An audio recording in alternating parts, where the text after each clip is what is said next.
बिस्मिल्लाहिर्रहमानिर्रहीम। अस्सलामुअलैकुम। आज का हमारा टॉपिक है कैपेसिटर्स एंड कैपेसिटेंस। तो इन दोनों को डिटेल में देखेंगे। क्लास 10 का चैप्टर नंबर 13 है ये। अगर आप इस चैप्टर के अलावा और किसी चैप्टर की वीडियो या प्लेलिस्ट हासिल करना चाहते हैं तो सिंपल आप चैनल को अच्छे से विजिट कर सकते हैं। यहाँ पे यूट्यूब के सर्च बार पर अपने टॉपिक का नाम और चैनल का नाम साथ में लिख के सर्च करेंगे तो इंशाल्लाह आपको हमारी वो वीडियो भी मिल जाएगी। अब स्टार्ट करते हैं अपने लेक्चर को। Capacitors and capacitance. तो सबसे पहले देखते हैं कि कैपेसिटर्स किनको कहते हैं, कि कैपेसिटर क्या चीज़ है। देखिए, अगर आपको चार्ज स्टोर करना है तो चार्ज स्टोर करने के लिए एक डिवाइस होती है जिससे हम कहते हैं कैपेसिटर। अब ये काम कैसे करती है। मेरे पास दो प्लेट्स हैं और इस प्लेट को मैंने बैटरी के पॉजिटिव टर्मिनल के साथ अटैच कर दिया तो इस पर पॉजिटिव चार्ज आ गया।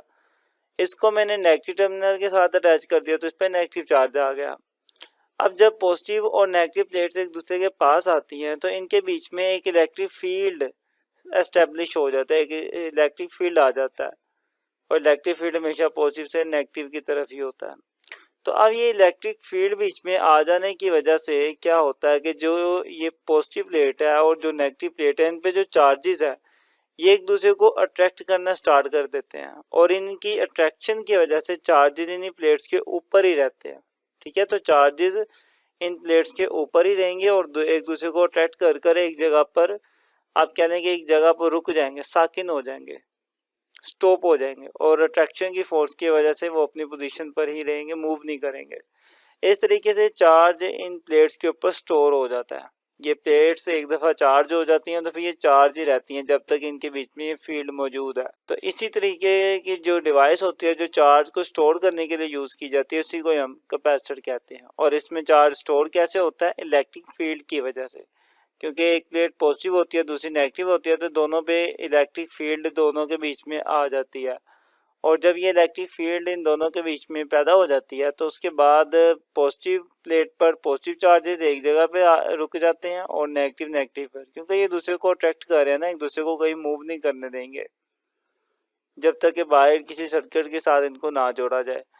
तो वो डिवाइस जो चार्ज को स्टोर करने के लिए यूज़ करी जाती है उसी को हम कैपेसिटर कहते हैं। और यही इसकी डेफिनेशन भी है कि in order to store the charge, कि चार्ज को स्टोर करने के लिए जो डिवाइस यूज़ होती है, a device which is used called capacitor, उस डिवाइस को हम कैपेसिटर कहते हैं।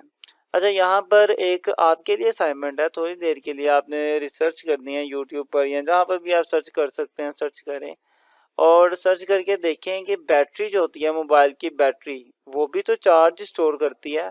तो क्या हम उस मोबाइल की बैटरी को भी कैपेसिटर कह सकते हैं या नहीं कह सकते। तो इसके बारे में थोड़ी आपने खुद रिसर्च करनी है, सेल्फ स्टडी करनी है। मुझे उम्मीद है इंशाल्लाह आपको इसका जवाब मिल जाएगा और अगर हो सके तो इस वीडियो के कमेंट में इसका आंसर भी करके हमें बताएं। अच्छा, तो कैपेसिटर एक ऐसी डिवाइस है जो कि चार्ज को स्टोर करती है और इसके अंदर स्टोर करने का मेथड क्या होता है, इलेक्ट्रिक फील्ड को यूज़ करके चार्ज को स्टोर किया जाता है। अब इन दोनों प्लेट्स के बीच में कोई ना कोई मीडियम यूज़ करते हैं हम। ये मीडियम एयर भी हो सकती है, खाली हवा भी हो सकती है, यहाँ पे कोई पेपर भी हो सकता है, इस मीडियम की जगह कोई ऑयल भी हो सकता है। तो कोई भी मीडियम जो इन दोनों प्लेट्स के बीच में यूज़ किया जाता है उस मीडियम को हम डाइलेक्ट्रिक कहते हैं। ये बात हमने लिख दी कि medium is known as dielectric, कि जो मीडियम इन दोनों प्लेट्स के बीच में यूज़ किया जाता है उसी मीडियम को हम क्या कहते हैं, डाइलेक्ट्रिक कहते हैं। अब नेक्स्ट बात ये है कि देखिए, जितना ज़्यादा हम चार्ज स्टोर करेंगे इन प्लेट्स के बीच में उतना ही ज़्यादा क्या होगा, पोटेंशियल डिफरेंस क्रिएट होगा। या आप यूँ कह लें कि जितना ज़्यादा दोनों प्लेट्स के बीच में पोटेंशियल का डिफरेंस होगा उतना ही ज़्यादा इन दोनों प्लेट्स के ऊपर चार्ज स्टोर हो जाएगा।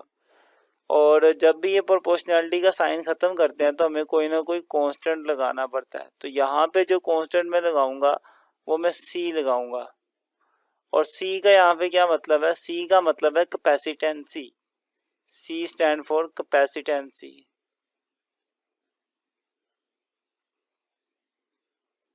अब कैपेसिटेंसी किसे कहते हैं इसको भी देखते हैं। कैपेसिटेंसी का बेसिकली मतलब ये होता है कि कोई कैपेसिटर कितना चार्ज स्टोर कर सकता है। देखिए, हर कैपेसिटर की एक लिमिट होती है जिस हद तक वो चार्ज को स्टोर कर सकता है। ऐसा नहीं है कि आप जितना मर्जी पोटेंशियल डिफरेंस अप्लाई कर दें उतना ज़्यादा चार्ज स्टोर हो जाएगा, नहीं। एक ख़ास हद तक ही चार्ज स्टोर होगा, और वो जो हद होती है, वो जो लिमिट होती है, उसी को ही हम क्या कहते हैं, उसकी कैपेसिटेंसी कहते हैं। तो कोई भी कैपेसिटर जितना चार्ज स्टोर कर सकता है उसको उसकी कैपेसिटेंसी कहा जाता है। तो क्लियर। तो कैपेसिटेंसी की डेफिनेशन भी यही है, the ability of the capacitor to store charge, कि किसी भी कैपेसिटर के चार्ज स्टोर करने की जो सलाहियत होती है उसे हम कैपेसिटेंसी कहते हैं। ये होगी कैपेसिटेंसी की बात। अगर मैं कैपेसिटेंसी का फॉर्मूला बनाना चाहूँ तो फॉर्मूला मैं इसी यहीं से बना सकता हूँ। देखिए सी कैपेसिटेंसी है ना, तो सी को यहीं रहने दें, वी इधर मल्टीप्लाई, ये क्यू के नीचे आके डिवाइड हो जाएगा। तो ये मेरे पास कैपेसिटेंसी का फॉर्मूला भी बन जाएगा। आप सी को इस साइड में भी लिख सकते हो, अगर आप यहाँ नहीं लिखना चाहते हो तो आप इस साइड पर भी सी को लिख सकते हो। तो कैपेसिटेंसी का ये फॉर्मूला बन जाता है C is equal to Q over V. Next बात करते हैं हम इसके यूनिट की। तो जो यूनिट होता है कैपेसिटेंसी का वो फैरेड है, और ये तो फैरेड हो गया। इसका एक और यूनिट भी बन सकता है जो कि फॉर्मूले से बनता है। अब देखिए ऊपर दिखा हुआ है चार्ज, चार्ज का यूनिट होता है जूल, कूलम।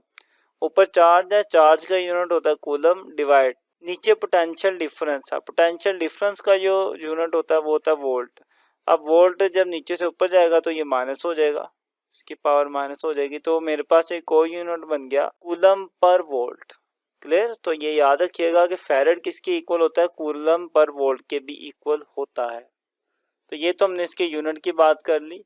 अब नेक्स्ट बात करते हैं कि 1 फैरेड कितना होता है चार्ज, मतलब 1 फैरेड कितनी कैपेसिटेंसी होती है। कि मेरे पास अगर कोई कैपेसिटर है, मैं कहता हूँ कि इसकी जो कैपेसिटेंसी है वो 1 फैरेड है। इसका क्या मतलब होगा 1 फैरेड का। अब इसको डिफाइन करते हैं। देखिए 1 फैरेड का मतलब आपको इस फॉर्मूले से बहुत अच्छे से समझ आएगा। मैं इस फॉर्मूले को लिख देता हूँ यहाँ पे, C is equal to Q over V.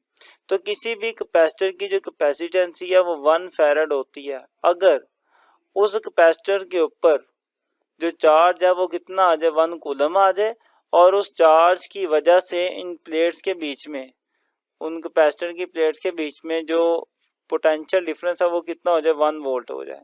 तो अगर 1 कूलम चार्ज की वजह से कितना पोटेंशियल डिफरेंस आ जाए, 1 वोल्ट का पोटेंशियल डिफरेंस आ जाए, तो फिर हम कहते हैं कि उसकी कैपेसिटेंसी कितनी है, 1 फैरेड है। क्लियर। तो किसी भी कैपेसिटर की कैपेसिटेंसी 1 फैरेड उस वक्त होती है जब उस कैपेसिटर के ऊपर जो चार्ज है वो कितना आ जाए, 1 कूलम आ जाए, और इसी चार्ज की वजह से इन दोनों प्लेट्स के बीच में जो पोटेंशियल डिफरेंस है वो कितना आ जाए, 1 वोल्ट आ जाए। फिर हम कहते हैं कि इसकी जो कैपेसिटेंसी है वो कितनी है, 1 फैरेड है। इसी बात को डेफिनेशन में हमने लिख दिया, और इन्हीं बातों को जब वर्डिंग में लिखेंगे तो वो 1 फैरेड की डेफिनेशन बन जाएगी। मैं इसको थोड़ा सा साइड पे कर देता हूँ ताकि आपको ये क्लियर नजर आता रहे। देखिए अब डेफिनेशन को पढ़ लेते हैं। If 1 coulomb of the charge given to the plate of a capacitor, अगर कैपेसिटर की प्लेट को कितना चार्ज दिया जाए, 1 कूलम चार्ज दिया जाए। अगर 1 कूलम चार्ज दिया जाए, if 1 coulomb charge given to the plate of the capacitor produces a potential difference of 1 volt, कितना पोटेंशियल डिफरेंस प्रोड्यूस कर दें, 1 वोल्ट का पोटेंशियल डिफरेंस प्रोड्यूस कर दें between the plates of the capacitor, then its capacitance would be 1 farad. तो उसकी जो कैपेसिटेंसी है वो कितनी हो जाएगी, 1 फैरेड हो जाएगी।